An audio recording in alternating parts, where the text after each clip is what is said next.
Hello, je suis Aline, coach business chez The Bee Boost. Après des années de freelance en tant que retoucheuse photo, je suis devenue coach business et j'aide désormais les entrepreneurs à booster leur entreprise. Si vous êtes à la recherche de stratégies, d'astuces, de retours d'expérience, de partage et d'une bonne dose de bonne humeur, vous êtes au bon endroit. Dans ce podcast, seul ou avec mes invités, je vous partage tout pour vous inspirer au quotidien, vous aider à atteindre tous vos objectifs et faire en sorte que vous puissiez développer le business de vos rêves. Alors, installez-vous confortablement et c'est parti pour l'épisode du jour. Hello à tous et bienvenue dans l'épisode 248 du podcast Je peux pas, j'ai business.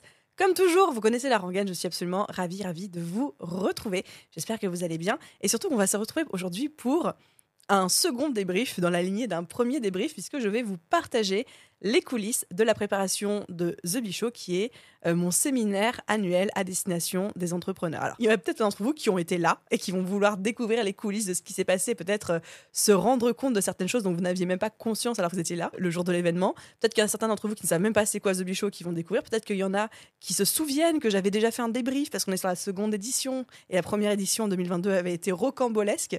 D'ailleurs, j'en profite pour vous dire que si vous avez envie de vous familiariser avec c'est quoi The Bee Show exactement, comment m'est venue l'idée et comment s'est passée la toute première édition, j'en avais parlé en mode dans les coulisses, sans filtre, sans rien, dans l'épisode 195 du podcast. Je vous remettrai bien évidemment le lien en description. Alors, pour mettre un petit peu l'église au centre du village, ma nouvelle expression favorite, The Bee Show, c'est le séminaire pour entrepreneurs en présentiel sur 2 jours à Paris que j'organise chaque année avec The Bee Boost. Enfin, quand je dis chaque année, c'était la 2e année, donc on se calme. Mais voilà, en gros, c'est un événement en présentiel pour les entrepreneurs avec à la fois des moments de networking, des rencontres, une grosse soirée, des conférences de spécialistes, etc. Et la promesse est assez large et en même temps, c'est la promesse de The Bee Boost, c'est booster son business dans la joie et dans la bonne humeur, d'où le fait qu'on fait une grosse soirée à la fin. Je ne vais pas refaire toute l'histoire de pourquoi est-ce que j'ai lancé ce séminaire, d'où m'est venue l'idée, etc. Ça, je le couvre déjà dans l'épisode 195 et je n'ai pas envie de répéter. Mais c'est quelque chose qui me tenait beaucoup à cœur de faire du présentiel, à la fois moi en tant qu'entrepreneuse, parce que c'est quelque chose qui m'animait depuis le début avec The Bee Boost, cette envie de faire de la scène, etc. Et en même temps, cette envie aussi d'aider les entrepreneurs à rompre un petit peu la solitude de l'entrepreneuriat, à se retrouver entre eux, à avoir des occasions de networker, de pouvoir avoir accès à certains conférenciers, à certaines connaissances, etc. etc. Donc, on avait lancé The Bee Show en 2022, donc je crois que c'était en octobre 2022 de mémoire.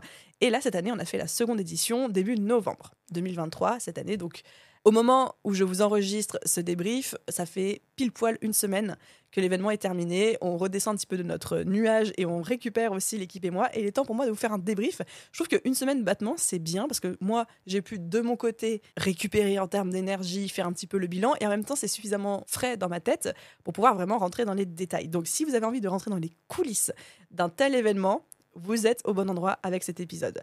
Au sommaire, aujourd'hui, on va parler de pourquoi ce séminaire, mais surtout le contexte spécifique de cette année 2023, ce qui s'est passé, parce qu'il y a une grosse donnée à prendre en compte pour comprendre un petit peu le pourquoi du comment, les coulisses de la préparation en interne, comment on s'y est prise avec les filles de l'équipe pour organiser un truc aussi gros, parce que, je rappelle, on a accueilli plusieurs centaines d'entrepreneurs, on était 300 entrepreneurs. Le planning de cette année, qu'est-ce qu'on avait prévu, comment ça s'est déroulé, qui, quoi, où, comment, pourquoi. Comment est-ce qu'on a vendu les places, donc toute la stratégie commerciale, marketing et de communication pour remplir un événement en présentiel. Je vous parle évidemment du budget parce que ça avait été un énorme souci l'année dernière. J'en avais parlé vraiment en toute transparence, mais cette année, il y a encore des nouvelles leçons qu'on a pu en tirer. Ce qui a fonctionné, ce qui n'a pas fonctionné, les petits couacs, les nouveautés qu'on a mises en place cette année. Je vous ai fait une petite liste des nouveautés qui ont cartonné cette année, dans laquelle vous allez pouvoir, si jamais vous êtes en train de prévoir votre événement en présentiel, vous allez pouvoir piocher, me piquer des idées, etc. Et ensuite, on va conclure par un petit point sur comment est-ce que moi je l'ai vécu d'un point de vue mindset, personnel, etc., etc. Parce que c'est vrai que sur la première édition 2022, ça avait été très violent pour moi. J'avais adoré, mais ça avait été extrêmement violent pour moi parce que j'avais terminé en épuisement total et je faisais des crises d'angoisse avant le séminaire tellement il y avait du stress pour moi. J'avais envie de monter sur scène, mais en même temps, c'était une telle pression. Enfin, c'est un petit peu compliqué. Et cette année, je l'ai vécu d'une toute autre manière. Et donc, j'ai hâte de vous en parler. On débriefera de ça plutôt vers la fin de l'épisode. Donc, voilà un petit peu le menu d'aujourd'hui et ce qui nous attend. Je commence par le commencement. C'est pourquoi The Bee Show ? Pourquoi un séminaire ? Pourquoi un événement présentiel pour les entrepreneurs ? Donc, ces 2 jours, pour moi, c'est l'essence même de pourquoi est-ce qu'on doit s'entourer quand on est entrepreneur et pourquoi c'est nécessaire encore plus quand on est indépendant, quand on est des freelances, quand on a parfois un petit peu des business friends ou des amis entrepreneurs, mais on se sent parfois un petit peu seul, etc. C'est tellement important d'aller dans des événements en présentiel. Moi, j'en fais de plus en plus. Je suis pas quelqu'un d'hyper social. Je sais, on dirait pas, mais je suis pas quelqu'un d'hyper sociable de base. Mais je fais de plus en plus d'événements. Je me force parce que c'est là où on rencontre des gens, c'est là où on fait des prises de conscience. Des fois, il suffit d'une discussion autour d'une machine à café pour que tout change parce que la personne va nous faire un feedback ou va nous déclencher une prise de conscience, etc. Et j'avais vraiment à cœur de créer aussi un événement où chacun pouvait se rendre avec énormément de bienveillance et de créer un cocon en fait pour les entrepreneurs, un cocon à la fois en termes de bienveillance comme je viens de dire, de compréhension, mais aussi avec une expérience client incroyable qui fasse que chacun se sente à l'aise de venir, même s'il est tout seul, même s'il connaît pas beaucoup de monde, même s'il a un petit peur du présentiel, etc. pour connecter, rencontrer des gens qui lui ressemblent, faire le plein de nouvelles idées, nouvelles stratégies grâce à des conférences, enfin vraiment créer ce petit cocon. Je ne trouve pas de meilleur mot pour le décrire pendant 2 jours pour prendre un shot de motivation, de bonne humeur, de stratégie et faire plein de nouvelles rencontres, etc. Le tout encadré avec l'excellence de The Bee Boost, de l'expérience client qu'on aime créer sur nos produits, etc., etc. Donc, c'était ça. Et c'est vraiment un événement que j'ai créé pour tout le monde. L'année dernière, il y avait une des journées qui était réservée à mes anciens élèves. Des fois, il y en a qui disent, mais est-ce qu'il faut être très avancé en business ou pas? Ou est-ce que c'est plutôt pour les débutants? Et en fait, j'ai refusé de nicher ce séminaire. J'ai refusé de dire c'est que pour les coachs, ou alors c'est que pour mes étudiants, mes clients, mes élèves, ou alors c'est que pour X ou Y. C'est ouvert à tous parce qu'on a tous besoin de trouver la motivation. On a tous besoin d'un coup de boost et on peut tous apprendre les uns des autres, quel que soit notre niveau, entre guillemets, business. Donc ça, c'est le pourquoi du séminaire. Et la réflexion que je me fais chaque année, et je l'observe aussi, parce que The Bee Show, on accueille énormément de personnes dont c'est le tout premier événement business. C'est-à-dire c'est vraiment la première fois qu'ils font un séminaire sur 2 jours ou des événements à type conférence, des trucs comme ça. Et généralement, c'est 30 à 40% de l'audience, c'est leur tout premier séminaire business. Et en fait, généralement, ces personnes, je leur dis toujours, on y vient pour le contenu, on est attiré par le panel de conférenciers, tout ce qui va avec, mais en fait, on en ressort avec la motivation, le boost et les rencontres. Et vraiment, j'insisterai jamais assez là-dessus, mais tous les événements présentiels, c'est toujours ça en fait. On y vient pour le contenu, mais en fait, on se rend compte que la vraie valeur ajoutée de ce genre d'événement, c'est pas le contenu, parce que là, les formations en ligne sont bien supérieures pour ça, mais c'est les rencontres qu'on y fait et le boost de motivation et les discussions et les liens qu'on tisse, etc. Donc, c'était pour moi logique de proposer aussi, dans l'écosystème d'offres The Bee Boost, un séminaire pour permettre aux gens de connecter entre eux. Donc, la première édition a eu lieu en 2022 et on avait eu beaucoup de chance, enfin de la chance, mais c'est aussi le travail fabuleux de toutes les équipes aussi qui a fait ça, c'est que ça s'était quand même très très bien passé pour une première fois. Évidemment, il y a eu des leçons, évidemment, il y a eu des couacs. Comme je vous disais, j'en parle dans l'épisode 195 du podcast, mais grosso modo, ça s'était quand même extrêmement bien passé. Donc, la facilité qu'on a eue cette année, c'était qu'il n'y avait que entre gros guillemets, à itérer sur les concepts de l'année passée, tout en corrigeant le tir sur ce qui n'avait pas fonctionné et en instaurant les petites nouveautés qu'on avait eues suite au retour des participants, aux idées qu'on a eues dans l'année, etc., etc. Il y a juste une donnée cette année très importante qui est venue s'ajouter à l'équation et qui a été un gros point à prendre en compte, moi, en termes d'écologie personnelle et même de business, c'est que la préparation du séminaire et le déroulé du séminaire se sont faits strictement en même temps que moi, le rachat de l'entreprise Postadem. Donc pour ceux qui ne sont pas au courant, qui n'ont pas vu passer la communication dessus, je suis actuellement en train de racheter une entreprise qui va venir compléter The Bee Boost. On aura le temps, je vous ferai plein d'épisodes de podcast là-dessus, on aura le temps d'en reparler. Mais du coup, ce qui est drôle, c'est que la préparation de séminaire, moi j'étais aussi en train de bosser sur le rachat. Donc bosser sur le rachat, c'est faire toutes les démarches administratives, juridiques, légales, mais aussi marketing, préparer le plan d'action de la reprise, et puis comment on va l'annoncer aux gens, et puis comment je prends en main le truc, et puis c'est quoi les plans d'action pour la suite, etc. Donc j'avais un petit peu 2 énormes projets à gérer en parallèle. Enfin, vous allez voir, ça a eu son importance par la suite. Et pour la petite anecdote, pourquoi j'ai dit que les 2 ont été en même temps? Parce qu'en fait, les avocats voulaient que je signe la promesse. Il faut savoir qu'un rachat d'entreprise, grosso modo, ça fonctionne comme un achat de maison ou d'appartement. C'est que, une maison, un appartement, vous visitez et vous faites un peu le point. Donc là, c'est pareil, on fait un audit en fait du business qu'on va acheter. Après, on signe une promesse d'achat. Après, on va chercher un financement bancaire et ensuite, on signe un acte de vente. Donc ça, c'est pour acheter une maison ou un appartement. Mais en fait, c'est exactement pareil pour une entreprise. On fait un audit. Après, on signe une promesse d'achat. Après, on va chercher son financement. Et après, on signe l'acte de vente. Et en fait, la signature de la promesse, les avocats voulaient que je la fasse le premier jour du séminaire. Et j'avais beau leur dire, je suis en séminaire, je suis sur scène pendant 2 jours, je n'ai pas la bande passante. Je crois qu'ils n'ont pas compris ce que c'était un séminaire dans l'univers de Bee Boost parce qu'ils me disaient, oui, mais vous avez bien 5 minutes pour qu'on s'appelle et pour faire le point. Et moi, j'étais en mode, non. Donc, il y avait vraiment ce truc-là qui se déroulait en fait en même temps que toute la préparation du séminaire qui m'a pris quand même, moi, beaucoup de bandes passantes. Et on va voir après en quoi ça a joué sur la préparation, etc. Donc, pour que vous ayez cet élément en tête en parallèle de tout ce que je vais dire dans cet épisode de podcast. Ok, je plonge dans les coulisses de la préparation en interne.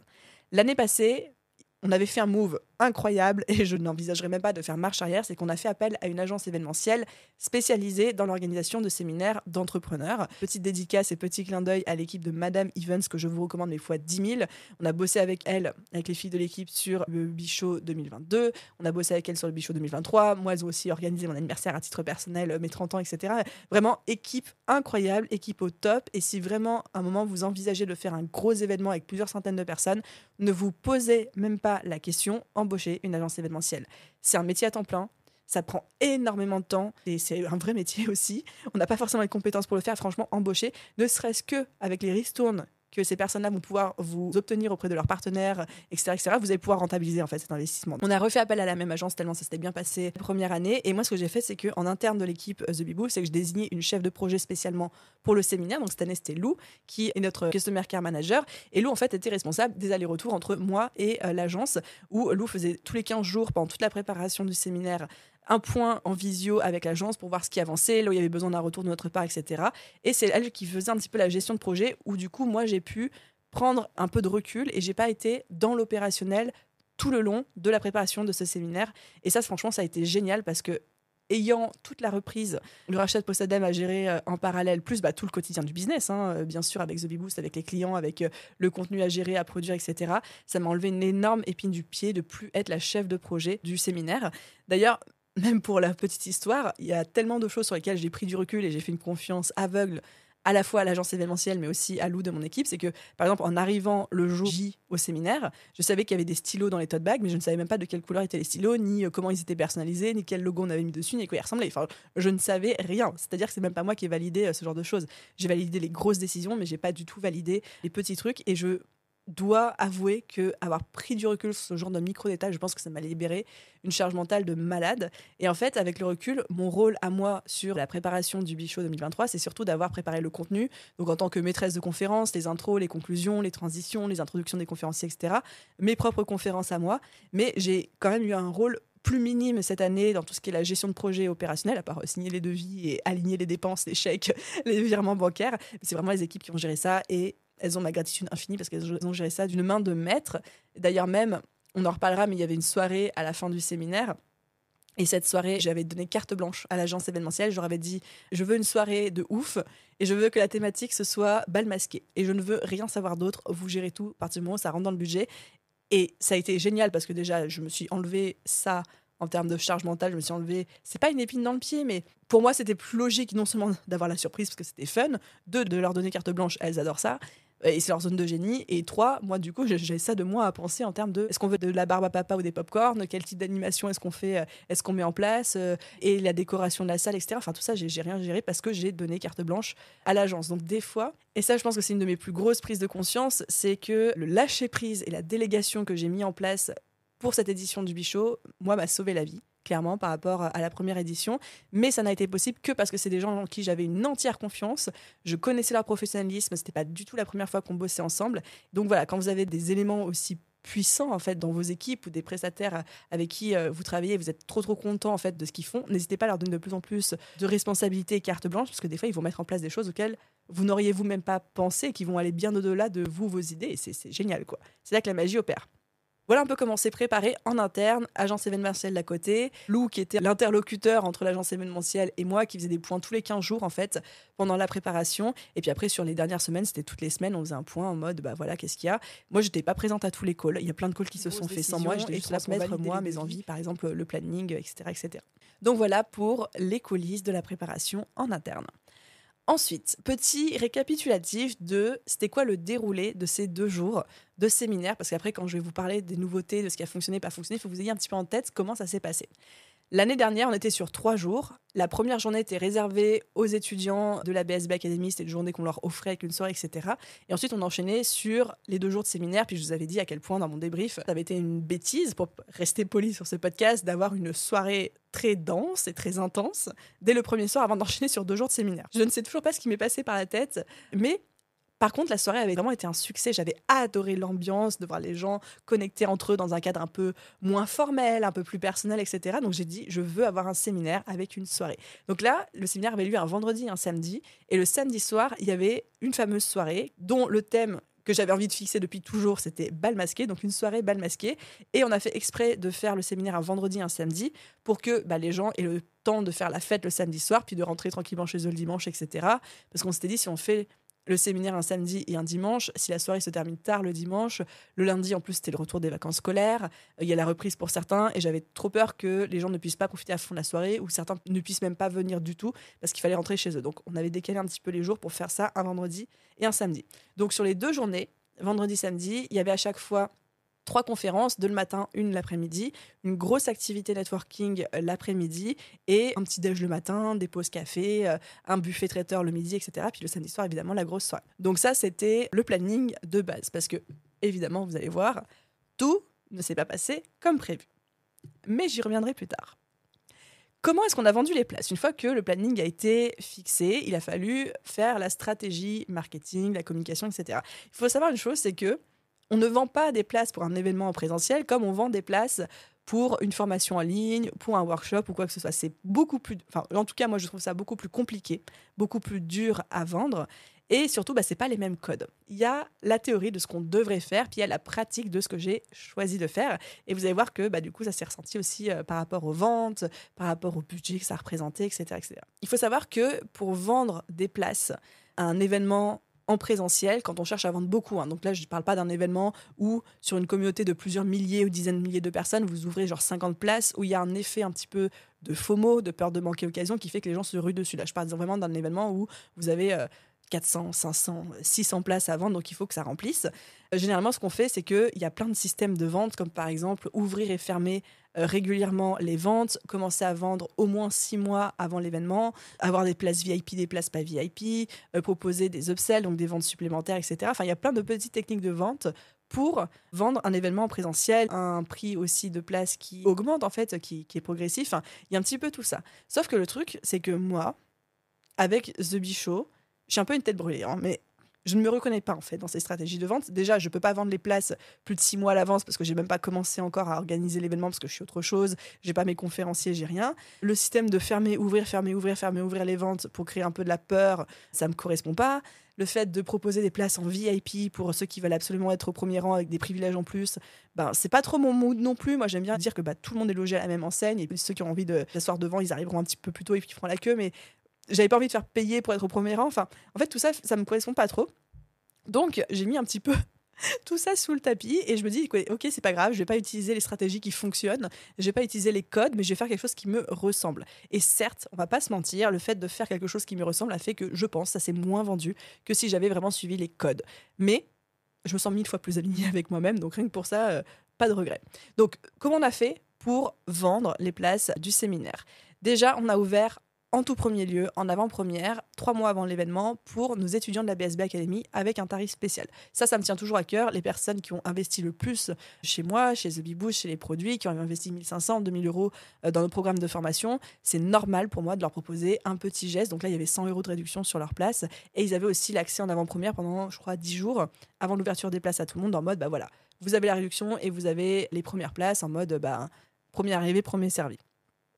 Et ensuite, une fois qu'on a fait cette première ouverture un petit peu VIP pour nos clients, on a fait augmenter le tarif à travers 2 paliers. Donc première étape, on a vendu à nos clients BSB Academy au tarif de 397 euros TTC. Ensuite, il y a eu une augmentation à 447 euros TTC 1 mois après. Et ensuite, on est passé à 497 euros TTC, le prix final, jusqu'au jour de la fermeture des ventes. J'ai pas du tout voulu faire la stratégie de fermer, ouvrir les ventes parce que ça... Franchement, déjà, un flemme. Et 2, ça ne me correspond pas en termes de stratégie, marketing, etc. Donc, on est resté vraiment très simple en termes de stratégie.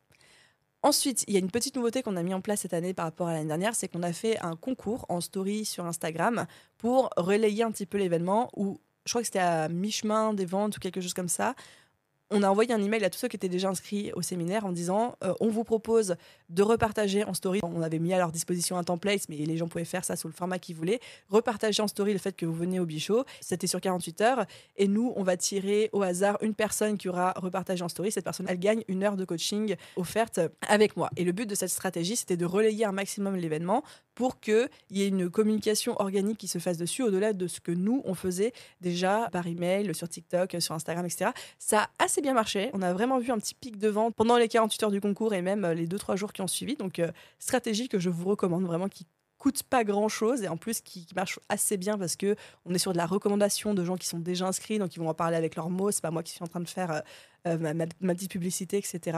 Un des regrets que j'ai cette année, je le savais, c'était en connaissance de cause, mais c'est d'avoir commencé à vendre un petit peu tard. En fait, on a ouvert les ventes 3 mois avant le début de l'événement. Et en fait, 3 mois, c'est déjà tard. Il y a déjà des personnes qui nous ont dit moi, ce week-end-là, je suis bookée, j'ai déjà des trucs prévus, c'est les vacances scolaires, t'es à l'étranger, c'est trop tard pour moi pour m'organiser pour venir, etc. Donc, pareil, si vous faites un événement où vous attendez beaucoup de monde et que vous avez envie de laisser le temps aux gens de se décider, autant dans le cadre de formation en ligne, etc., je conseille plutôt d'avoir des périodes d'ouverture de panier assez courtes pour que les gens se motivent sur un instant T. Autant sur du présentiel, je vous conseille beaucoup plus d'être sur quelque chose de très long, 4 mois, 5 mois, 6 mois presque, pour que les gens puissent s'organiser parce qu'il y a toute une logistique. Il faut se déplacer, il faut réserver un logement, puis plus on attend, plus on le fait en dernière minute, plus c'est cher aussi.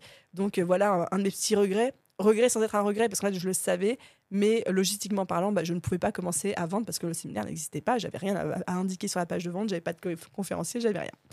Mais bon, on apprend de ses erreurs, puis des fois, quand on s'appelle Aline, on a besoin de faire plusieurs fois la même erreur avant de pouvoir en tirer les leçons et les implémenter pour la prochaine fois.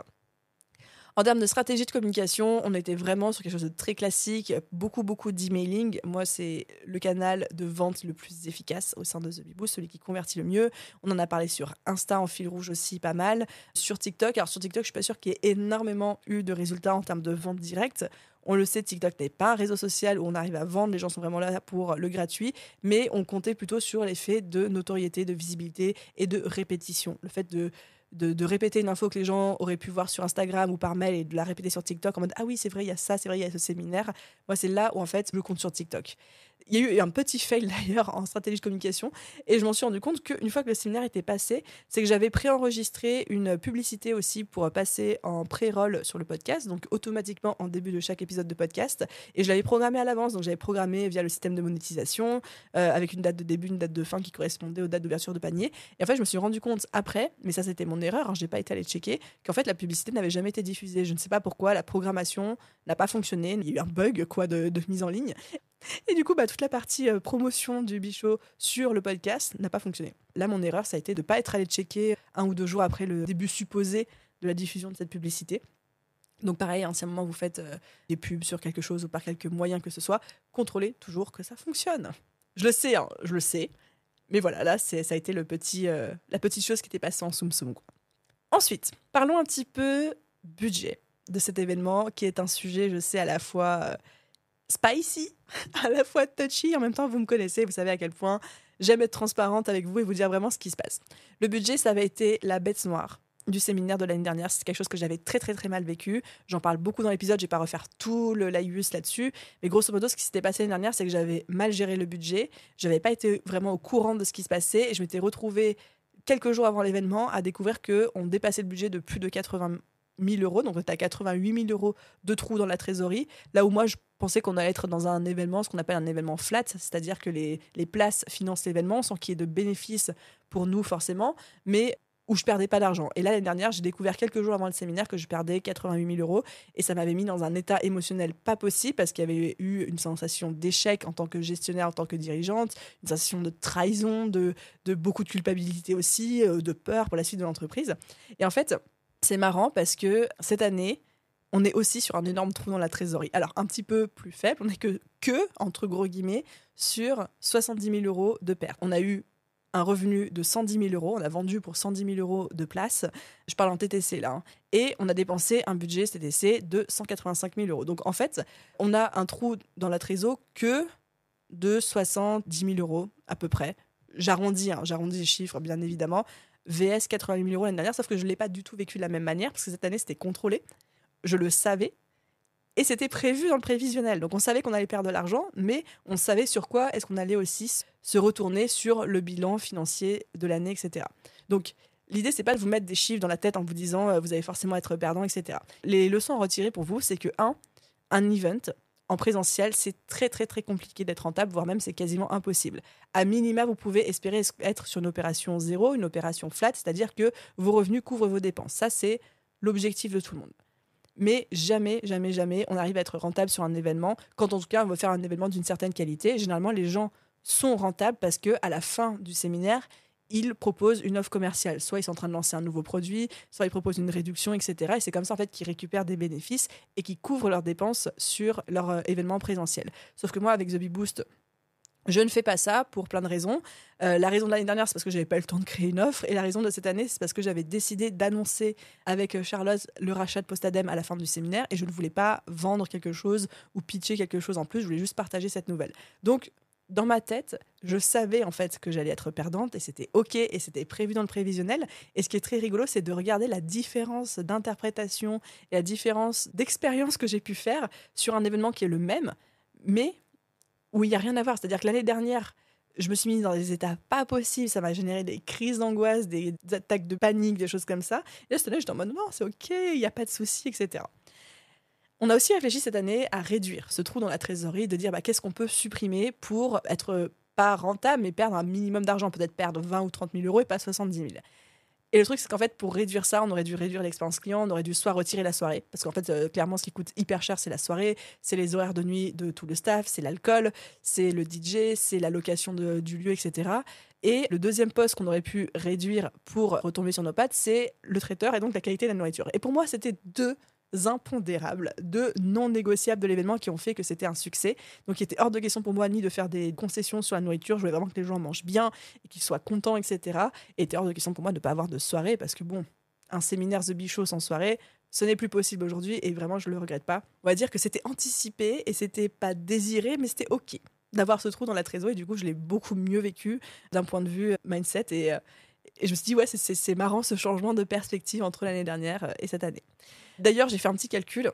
Donc, je vous ai dit, on a vendu les places à 397 € early bird pour nos clients, ensuite 447 et ensuite 497. Et en fait, j'ai fait le calcul. Si on avait voulu, sur cet événement-là, être sur une opération flat, donc juste récupérer le budget qu'on avait dépensé, en fait, il aurait fallu que je vende la place à tout le monde à 620 € TTC. Et en fait, pour moi, c'était pas possible parce que 620 € TTC, en plus, je sais qu'il faut que vous veniez sur Paris, donc il y a des déplacements, il faut se loger sur Paris pour au moins 2 nuits, et ça coûte une blinde, les hôtels, les Airbnb, les auberges de jeunesse, etc. Je me dis, je peux pas en fait faire que les gens se retrouvent avec un week-end à 1000, 1200 €, connaissant l'audience de The Bee Boost, sachant que tout le monde ici ne gagne pas des millions, etc., qu'il y en a certains qui sont en train de se lancer, ou pour qui l'investissement dans ces séminaires, c'est déjà un gros effort financier, il était hors de question pour moi de vouloir regarder, on va dire, ma profitabilité en priorité par rapport en fait aux besoins de l'audience et à leur réalité, etc. Donc vraiment, on avait prévu en amont, dans le prévisionnel financier de l'entreprise, de perdre de l'argent là-dessus. Et du coup, moi, j'ai dormi sur mes 2 oreilles comme un bébé. Voilà, donc ça, c'était le petit point budget.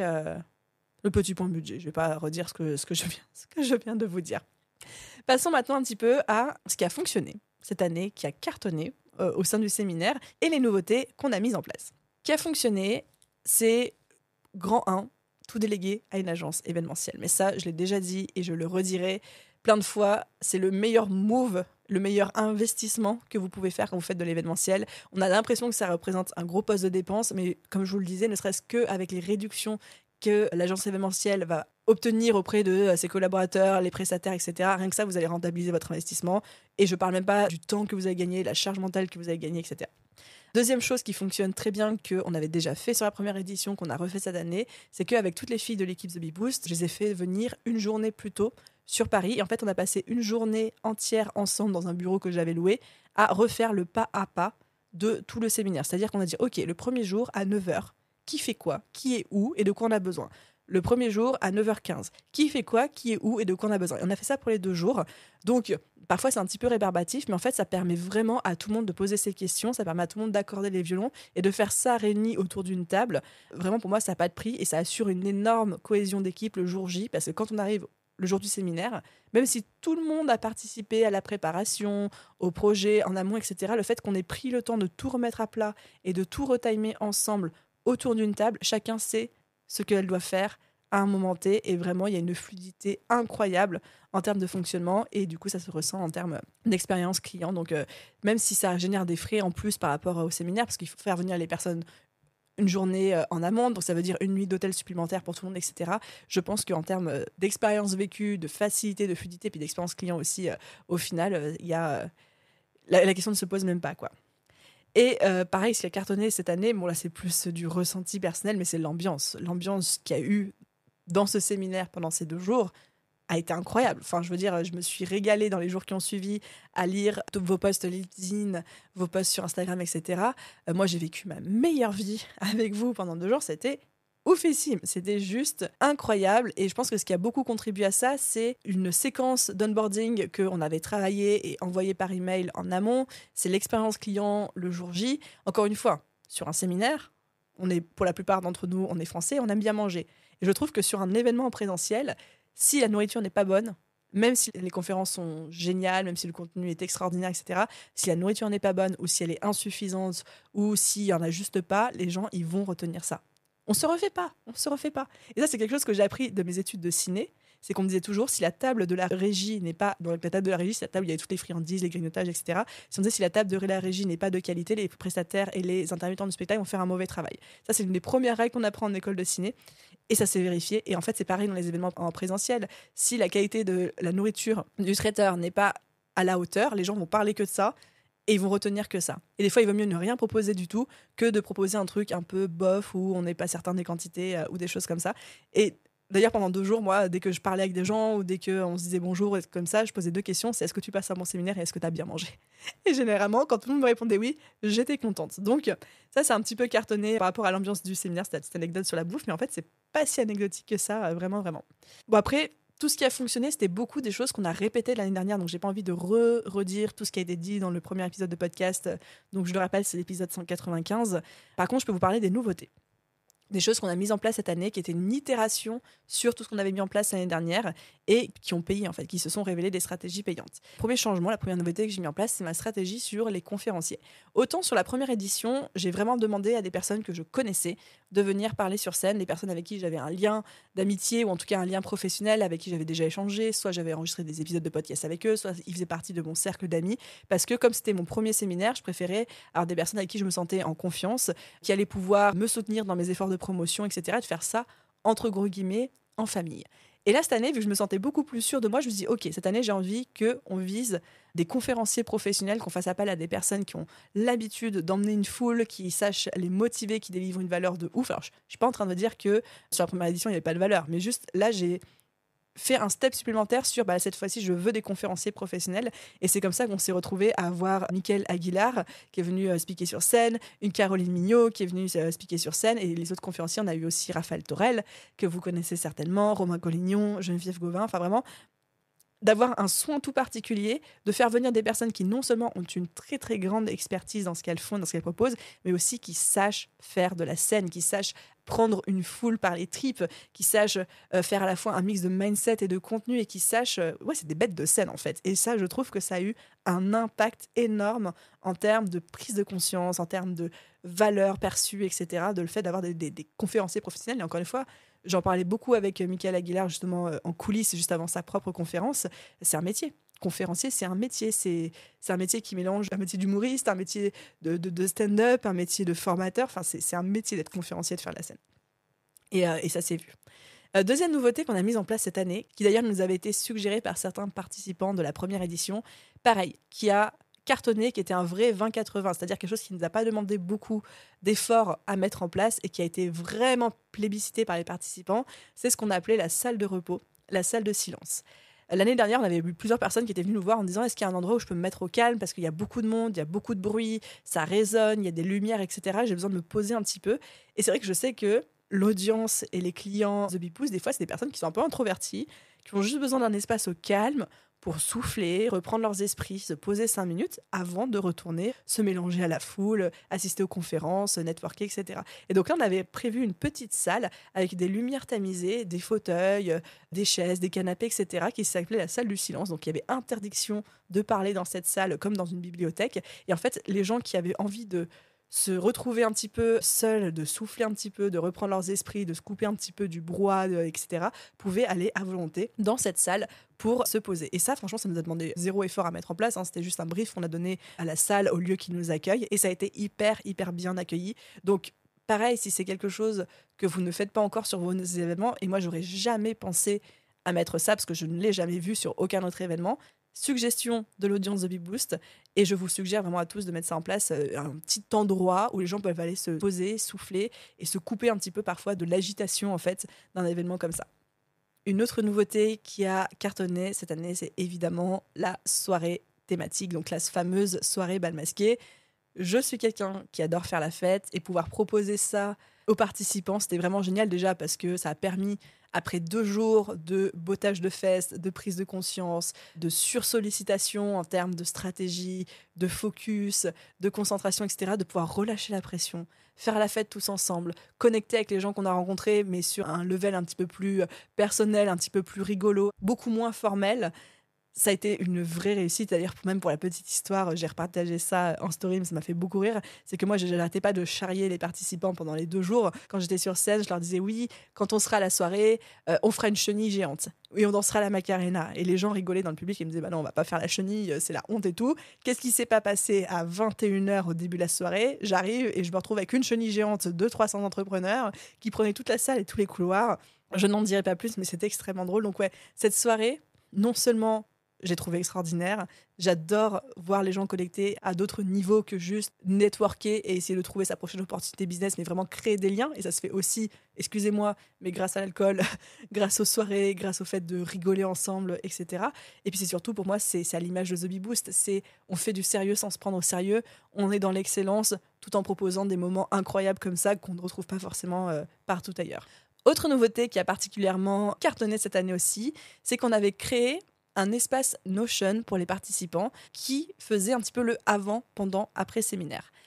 On avait eu beaucoup de retours des participants l'année dernière qui disaient en fait, une fois qu'on rentre du séminaire, on s'est pris une baffe, on a plein de connaissances, on a des to-do list hyper longues, mais on ne sait pas trop comment transformer ça en plan d'action, on ne sait pas trop quoi prioriser, on ne sait pas trop quoi faire pour garder le momentum qu'on a construit pendant 2 jours. Et du coup, avec l'équipe, on a créé un espace Notion où, en fait, il y avait des petits exercices à faire avant le séminaire sur, par exemple, fixer ses objectifs, se préparer mentalement, mettre une intentionnalité, en fait, dans le fait de venir au séminaire, qui est le premier objectif, en fait, qui est le premier facteur de résultat, c'est de savoir ce qu'on veut, ce qu'on vient y chercher.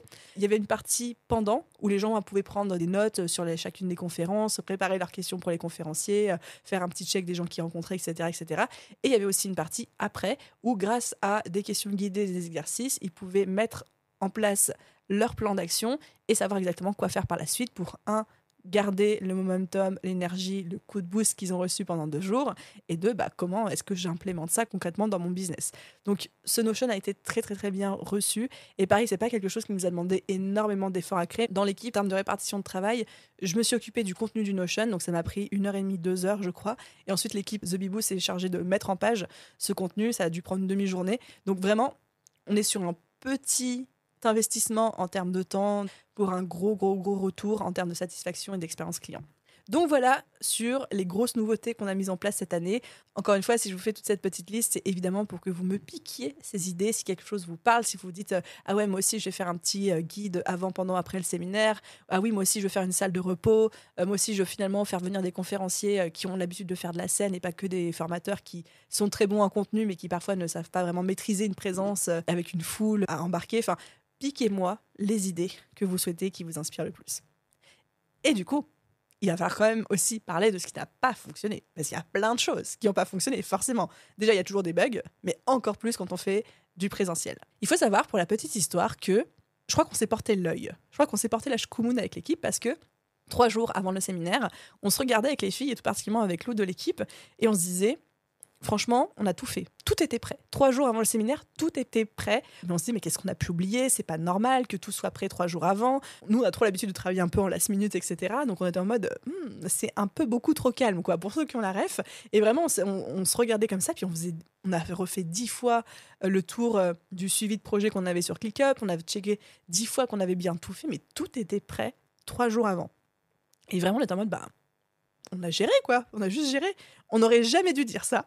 parce que je suis persuadée qu'on s'est porté l'œil. Qu'est-ce qui s'est passé pile poil la veille et le jour du premier jour du séminaire? On a une tempête. La tempête Ciarán, je pense que c'est Ciarán, enfin bref, vous vous souvenez de cette tempête qui a frappé particulièrement le nord-ouest de la France, donc ce qui est des Bretagnes, Normandie, Paris aussi. La tempête Ciarán qui débarque. Mais quand je dis qui débarque, c'est-à-dire que genre 24 heures avant le début du séminaire, un tiers des participants nous envoie un email en disant je peux pas venir, tous mes trains viennent d'être annulés, il n'y a plus aucun blablacar, le préfet nous recommande de pas sortir de chez nous, il y a eu je crois 1 million de foyers sans électricité, il y a des gens qui n'avaient même pas d'électricité, et ça commence à être la débandade. Et là, je commence à avoir des palpitations avec l'équipe. D'ailleurs, ça a commencé le mercredi soir et je vais retrouver l'équipe le jeudi matin pour cette fameuse journée tout ensemble où on refaisait tout le pas à pas, etc. Et j'étais en mode, il était genre 22h, je commence à voir les messages sur Instagram arriver, je suis en mode, je vais laisser l'équipe dormir tranquillement, et je leur en parlerai demain matin. De toute façon, là, à 22h, on peut rien faire. On va décider d'une stratégie Customer Care demain. Et en fait, à ce moment-là, les filles, elles sont tellement aussi impliquées que moi, voire même plus, qu'on a un petit groupe WhatsApp pour les urgences ou le partage perso. Et là, elles commencent à se dire, Aline, on a reçu ci, puis j'hésitais à en parler, mais je vois que ça. Et je fais, ok les filles, on en parle demain et on fixe une stratégie par rapport à ça. Donc, le lendemain, on est venu avec une stratégie Customer Care qui était on ne pouvait pas rembourser les gens parce que nous, on avait déjà payé la salle, on avait déjà payé le traiteur, etc. Mais on a quand même fait un geste. Les personnes qui ne pouvaient vraiment pas venir, on leur a proposé le remboursement de la moitié du billet en disant que on ne pouvait pas faire plus. Et qu'en plus, ça, on ne l'a pas dit parce que ça ne se dit pas, parce que c'est la faute de personne, mais c'est la faute de personne. Donc, on n'était même pas tenu de rembourser, mais c'était logique pour moi de quand même proposer un minimum. Donc, il y avait ça. Et les gens, en fait, avaient deux options.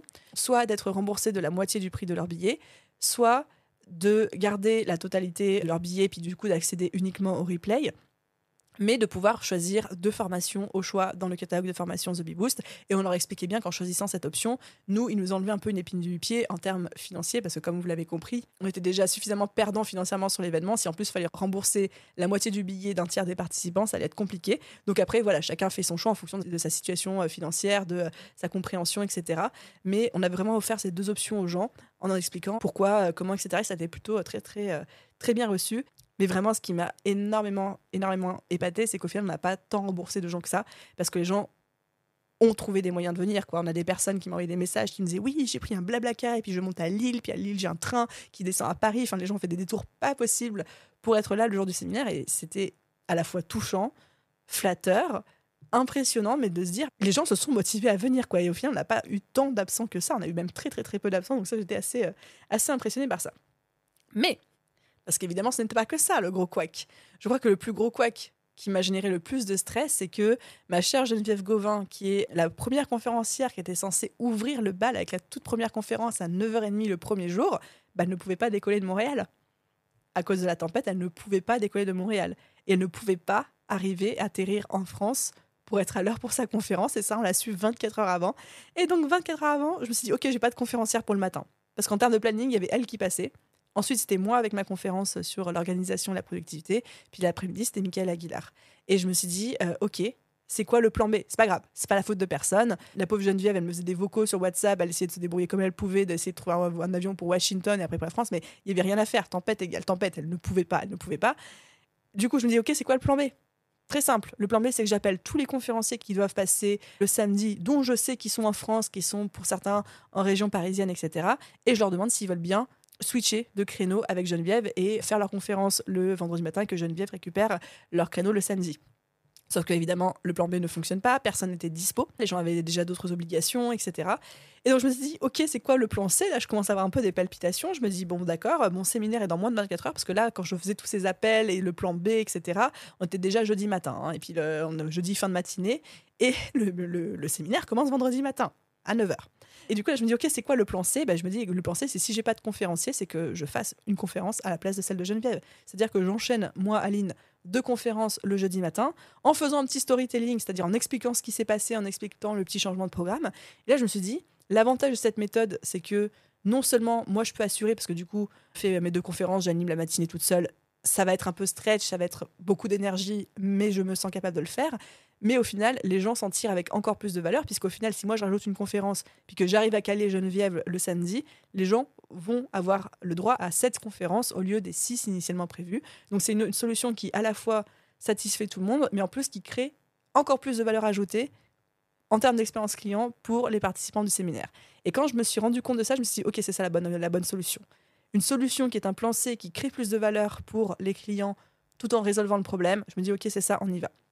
Et du coup, ce que j'ai fait, c'est que j'ai tout changé. J'ai tout changé, mon discours d'introduction, j'ai tout refait pour présenter ça, pour raconter ce qui s'était passé, que être entrepreneur, c'est résoudre des problèmes, c'est trouver des solutions, c'est trouver des plans A, des plans B, des plans C, et jusqu'à la fin des alphabets connus et inconnus de ce monde.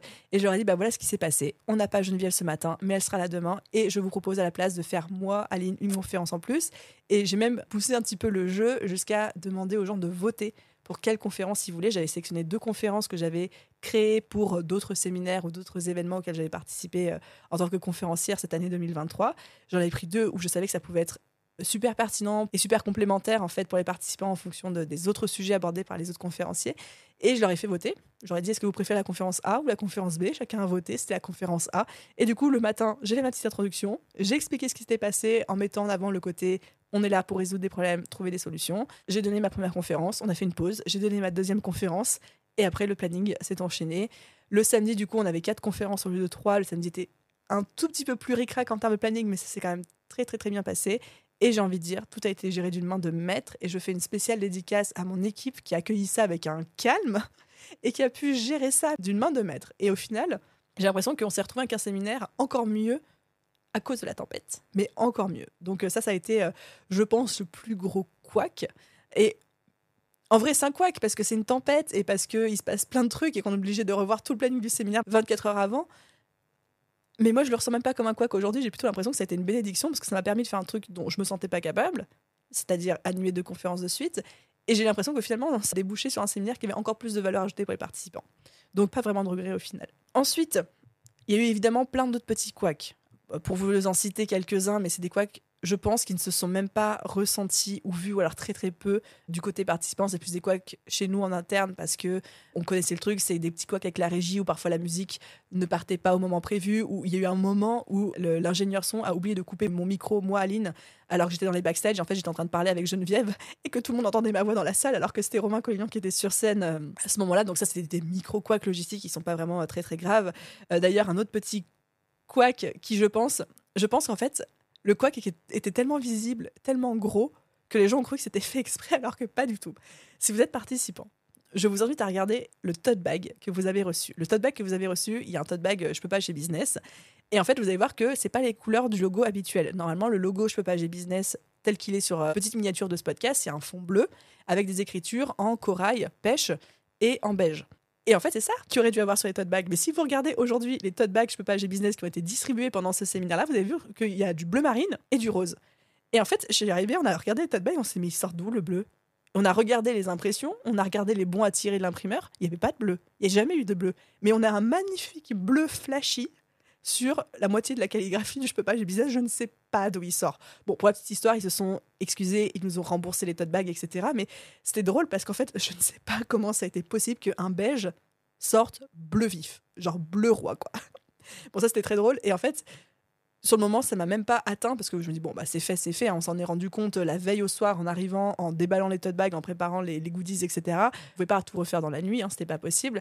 Et en même temps, je me suis dit, c'est tellement gros, c'est tellement inattendu. C'est pas comme si la couleur, elle avait un peu viré ou on sentait que c'était l'intention était là, mais que c'était mal sorti. C'est genre un rose qui est devenu bleu, quoi. Et en fait, du coup, c'était tellement gros que je pense que les gens pensaient que c'était fait exprès, qu'on a faisait genre une petite variante colorimétrique du logo. Pas du tout, c'était une erreur d'impression. Voilà, comme ça, vous savez tout. Mais ça, pour le coup, vraiment, ça m'a fait rire et je l'ai pris à la légère. De toute façon, quand vous arrivez sur votre événement la veille au soir dans la salle et que vous voyez que vos 300 tote bags n'ont pas les bonnes couleurs, vous n'avez pas le choix que de dire OK, on fait avec, en fait. Il n'y a même pas le choix, ça vaut même pas le coup de se morfondre ou de se plaindre. Vous n'avez pas le choix. Donc évidemment qu'après on fait une réclamation pour être remboursé, mais on peut pas dire on va trouver un imprimeur qui va nous refaire 300 tote bags dans la nuit. Enfin, non, ça n'a aucun sens de faire ça. Et c'est surtout, en plus, on va y passer un temps, une énergie de dingue, alors que c'est pas ce qui compte et c'est pas là où est la valeur ajoutée de l'événement. Mais en fait, l'anecdote était, je trouve, tellement drôle de ce switch de couleur. Même j'ai vu ça, j'étais en mode what? C'était tellement marrant que je me suis dit, il faut que je vous la raconte, quoi. Des fois, on a des vraies surprises. Hein. On valide un truc à un imprimeur, puis quand ça sort, c'est pas du tout les mêmes couleurs, mais l'imprimeur, il avait pas eu de souci à nous envoyer les 300, quoi. Lui, il s'est pas posé de questions, quoi. Donc voilà, ça, c'était la petite blagounette. Bon, Je suis beaucoup trop bavarde dans cet épisode de podcast. Donc, je vous propose qu'on fasse un dernier petit point, qui est le point un peu plus mindset, personnellement, comment je l'ai vécu. Et après, on arrête cet épisode parce que je vous ai dit beaucoup de choses et que je pense que vous avez peut-être autre chose à faire que d'écouter 1h40 de podcast. Non, on n'en est même pas encore à 1 heure. Alors, le dernier point que je vais voir avec vous, c'est un petit peu tout ce qui s'est passé plus d'un point de vue personnel, mindset, etc., ma gestion de moi, de mon énergie, pensées limitantes parfois, etc.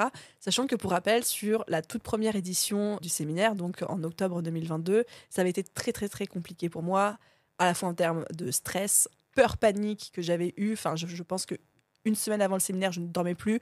Même en prenant des somnifères, j'arrivais pas à dormir tellement j'étais angoissée. Je faisais des crises de panique tout le temps. J'étais tellement épuisée par le stress, par la peur, par l'angoisse, par la charge de travail que je tombais dans les pommes. Je crois que j'ai fait un espèce d'épuisement professionnel juste après le séminaire où j'ai mis beaucoup de temps à m'en remettre, etc. Donc cette année, je m'étais préparée. Déjà, cette année, la préparation était tellement plus fluide et puis moi j'étais tellement plus préparée parce que je savais à quoi m'attendre que je l'ai pas du tout vécu pareil en termes de stress, en termes d'angoisse et tout. Enfin, ça a plutôt été super fluide. La seule chose qui me crée un petit peu de charge mentale, c'est le fameux contexte où il y avait le rachat de Postadem à gérer en parallèle, où c'était beaucoup de sollicitations, puis c'est des sujets qui sont tellement différents que ça demande de faire une gymnastique mentale pour passer d'un projet à l'autre plusieurs fois par jour pendant les 15 jours qui précèdent le séminaire et la signature de la fameuse promesse. Mais à part ça, franchement, ça s'est assez bien passé. Alors, je ne veux pas dire que ça s'est passé comme un rêve et que c'était incroyable parce qu'on ne va pas se mentir, les quelques jours avant le séminaire, ça a été quand même compliqué émotionnellement pour moi. Je me suis sentie un peu submergée. Il y a des jours où vraiment je pleurais un petit peu tout le temps en disant « Ah, je vais pas m'en sortir, je fais ce que je peux comme je peux, etc. » Ma pauvre Charlotte, avec la Postadem, des fois, elle me faisait des vocaux en me demandant où c'en était de X ou Y chose. Je répondais en pleurant à moitié « Je fais ce que je peux. » Donc, ça n'a pas été non plus ultra facile. Enfin, j'ai pas vécu ma meilleure vie en allant boire des coups jusqu'à la veille, mais ça a été quand même beaucoup plus fluide que la première édition. Et c'est surtout le après n'avait rien à voir, puisque évidemment, j'ai eu une petite descente énergétique, mais c'est juste énergétique et physique pendant les 3-4 jours qui ont suivi le séminaire où j'ai fait des siestes, où j'ai beaucoup dormi, etc. Mais 5 jours après, j'étais remise. Et là, ça fait une semaine que l'événement est fini. Il est passé, j'ai une pêche de dingue. J'ai une pêche incroyable. Donc, vraiment, rien à voir. Ça n'a pas encore été parfait, mais rien à voir avec la première édition. Et ce que j'ai mis en place cette année qui m'a permis de faire ça, c'est j'ai coupé l'alcool entièrement pendant 1 mois avant le séminaire. C'est-à-dire que je n'ai pas bu une goutte d'alcool 1 mois avant le séminaire, et pour la petite histoire, j'ai toujours pas repris. Là, ça fait 10 jours que c'est terminé, j'ai toujours pas repris. Ça m'a énormément aidé à réduire le taux d'inflammation dans mon corps, à perdre une taille de vêtements, une petite taille de vêtements, et pour mieux rentrer dans mes tenues de séminaire. Et surtout, en termes énergétiques, j'ai fait énormément attention. J'ai quasiment coupé le café aussi. Je me limitais à 1 tasse par jour, et encore pas tous les jours. Interdiction de boire de café le week-end. J'ai fait très attention à mon alimentation aussi. Pas vraiment dans un souci esthétique, même si évidemment ça s'est vu sur mon corps, sur la qualité de ma peau, etc. Mais surtout en termes d'énergie. Donc, vraiment gros travail sur le stress, le repos, l'alcool, l'hydratation et la nourriture en amont pour avoir un maximum d'énergie et aussi être bien ancré en fait. Moi, j'ai un corps qui réagit très fort à certains aliments en termes d'inflammation, etc. Donc, maintenant que je le connais, j'ai vraiment pu jouer là-dessus. Pareil, les jours qui ont précédé le séminaire, je faisais des siestes. Je me forçais à faire des siestes de 1 heure à 1h30 par jour. Je faisais en plus de ça des nuits de sommeil de 10 heures. Enfin, vraiment, j'ai constituer une grosse réserve d'énergie parce que je savais que l'événement allait m'en prendre beaucoup et je pense que ça a énormément contribué au fait que j'ai eu besoin que de quelques jours de repos après le séminaire VS l'année dernière où la récupération post-séminaire je m'étais fait un petit peu peur et puis ça avait pas été bénéfique pour le business non plus parce que du coup j'étais incapable de travailler pendant 2-3 semaines post-événement. Je suis en train de me dire est-ce qu'il y avait d'autres choses que j'ai mises en place qui m'ont aidé à bien gérer mentalement ce séminaire, le avant, le pendant et le après. Pas vraiment, à part, comme je vous l'ai dit, d'ultra déléguer énormément de choses d'un point de vue logistique, etc. Et oui, dernière chose qui a été mise en place, qui était déjà présente l'année dernière, mais que j'ai évidemment renouvelée cette année tellement c'était génial de pouvoir fonctionner comme ça, c'est que mes équipes sont briefées que pendant le séminaire, donc pendant les 2 jours de séminaire et la soirée, elles ont interdiction de me dire ce qui se passe en coulisses, les couacs, ce qui va pas, etc. Je ne suis au courant de rien. Elles gèrent tout entre elles et elles me font un débrief après. Et ça me sauve parce que comme ça, moi, mon seul boulot, je ne fais rien, moi, pendant le séminaire, à part monter sur scène et échanger avec les participants. Je ne fais rien d'autre. Aucun souci logistique ne me remonte, aucune réclamation ne me remonte, aucun problème ne me remonte avant la fin du séminaire. Et ça, c'est un gain en termes de charge mentale qui est incroyable parce que du coup, je peux me concentrer pleinement sur mon rôle, qui est d'animer le séminaire, de faire la maîtresse de conférence, la conférencière, et puis après, du coup, d'être avec les participants, etc. Et puis tous les petits couacs logistiques sont gérés en backstage, soit par mon équipe, soit par l'agence événementielle, etc. Et puis, encore une fois, énorme dédicace aux filles parce que je sais qu'elles ont rien laissé passer, qu'elles étaient là, qu'elles avaient tout prévu. Enfin, On a même eu des anecdotes, enfin il y a une anecdote qui me revient en tête où je me disais mais c'est ouf d'avoir ce niveau de préparation, c'est que il pleuvait en fait le premier jour de séminaire et il y a une des participantes qui, sur le chemin pour venir au séminaire, un camion a roulé dans une flaque d'eau juste à côté d'elle et l'a aspergée. Mais quand je dis aspergée, c'est genre elle est arrivée mais trempée. Je n'ai pas vu cette personne, d'ailleurs si elle écoute ce podcast, je te fais un gros cœur. Et elle est arrivée mais trempée. Vous savez pas que une des personnes, une des filles de la team de l'agence événementielle avait des vêtements de rechange et a pu lui donner un pantalon de rechange. Mais je dis, mais pourquoi tu as des vêtements de rechange? Enfin, c'est ouf de penser jusqu'à ce niveau de détail. Et elle me dit, j'ai toujours une ou deux tenues de rechange avec moi, on sait jamais, soit je pourrais en avoir besoin, soit quelqu'un pourrait en avoir besoin. Donc, pour vous dire le niveau de détail, d'attention et de professionnalisme de ces personnes-là, et je trouvais ça incroyable. Bref, c'est pour la petite anecdote. Donc, tout ça pour dire, moi, je m'occupe de rien pendant le séminaire, à part uniquement, c'est quand même quelque chose, mais uniquement d'être sur scène, d'assurer la présence sur scène, d'assurer les conférences, d'assurer les transitions, les intros, les conclusions, de faire la maîtresse de cérémonie et ensuite d'être dans l'échange avec les participants, etc. Mais tout ce qui est logistique, s'il y a une machine à café qui a besoin de détartrer, s'il y a un plat cassé chez le traiteur, ça je ne le vois même pas passer, personne ne vient m'en parler parce que c'est pas moi de gérer ça. Et ça, c'est une vraie posture à adopter qui me faisait culpabiliser au début parce que je me disais, c'est quand même mon rôle et tout, mais en fait non, mon rôle c'est pas ça, pas pendant l'événement. Donc voilà un petit peu tout ce que je pouvais vous partager. J'arrive tout doucement, et il est l'heure, il est temps, j'arrive tout doucement à la conclusion de cet épisode de podcast. J'avais envie de vous partager une anecdote. Tout ce que je vais dire à partir de maintenant, vous n'avez pas le droit de le réutiliser contre moi, et vous allez comprendre pourquoi. Mais sachez que avant de commencer cet événement, avant de faire cette seconde édition, de la vivre en tout cas, j'étais en train de me questionner sur est-ce qu'on allait faire une 3e, une 4e édition, etc. Est-ce qu'on allait continuer à proposer le séminaire? Parce que j'adore le The Bee Show, mais c'est quand même un énorme trou dans la trésor, même s'il est anticipé, c'est quand même quelque chose qui réduit drastiquement notre marge et notre bénéfice chaque année.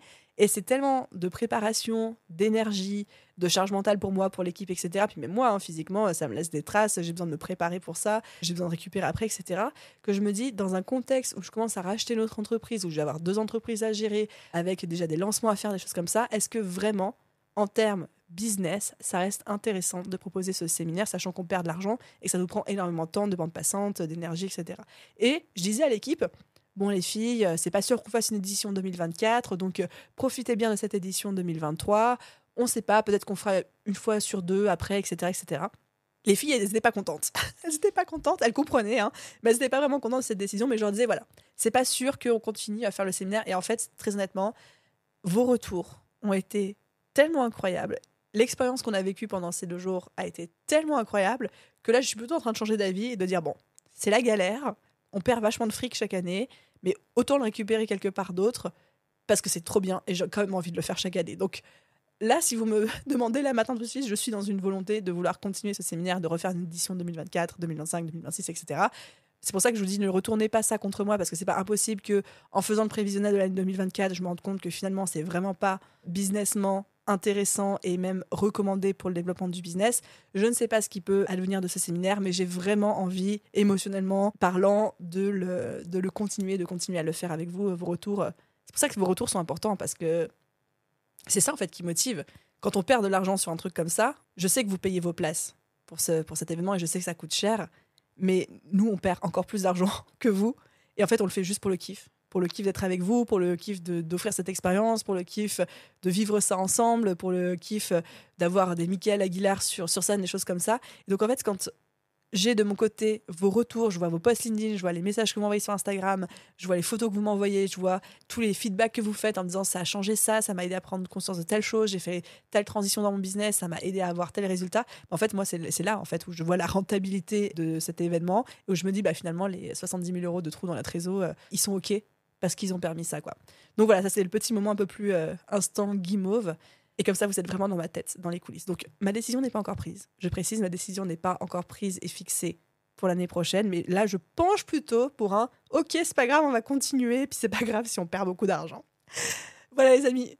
J'espère que cet épisode débrief vous a plu. Il a été très long et puis je suis partie un peu dans tous les sens. J'avais essayé de me faire quand même une petite checklist des choses à dire, à ne pas dire, etc. Mais des fois, je suis partie dans des chemins de traverse. En tout cas, j'adore à chaque fois que je teste des choses dans le business, que je mets en place des nouveautés, vous débriefer des coulisses en toute transparence. Vous avez vu que je vous parle des chiffres, de ce qui fonctionne, de ce qui fonctionne pas, de comment je me sens. Même s'il y a des choses où j'ai l'impression, je me dis, ça c'est pas forcément très reluisant pour moi en termes de posture d'entrepreneur, mais c'est ok. On est aussi là pour partager un peu nos galères, etc. Donc, j'espère que cet épisode vous a plu. Comme d'hab, si c'est le cas, je vous laisse mettre une note 5 étoiles, s'il vous plaît, sur votre plateforme d'écoute, tout particulièrement si vous êtes sur Spotify, sur Apple Podcast. Venez me faire un petit commentaire sur Instagram aussi. Dites-moi ce que vous voulez. La 3e édition de The Bee Show, est-ce que vous voulez l'édition 2024 ou pas? Je viens de me tirer une balle dans le pied en disant ça, mais c'est pas grave. Et un immense merci à vous tous d'avoir écouté cet épisode jusqu'au bout. Je vous souhaite, comme toujours, une merveilleuse journée, soirée, après-midi, où que vous soyez. Et je vous dis à très vite dans un prochain épisode de podcast. Bye tout le monde!